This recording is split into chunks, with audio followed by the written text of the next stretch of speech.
I hit this issue today, and here is the quick fix that solved it.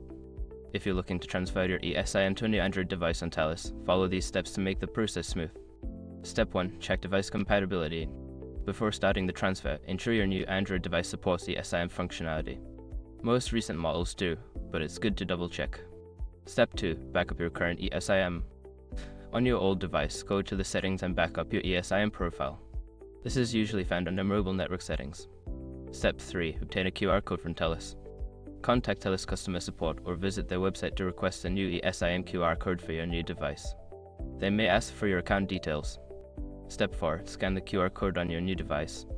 On your new Android, go to Settings, Network and Internet Mobile Network, then select Add Carrier and scan the QR code you received. Step 5. Activate your ESIM. Once the QR code is scanned, follow the prompts to activate your ESIM.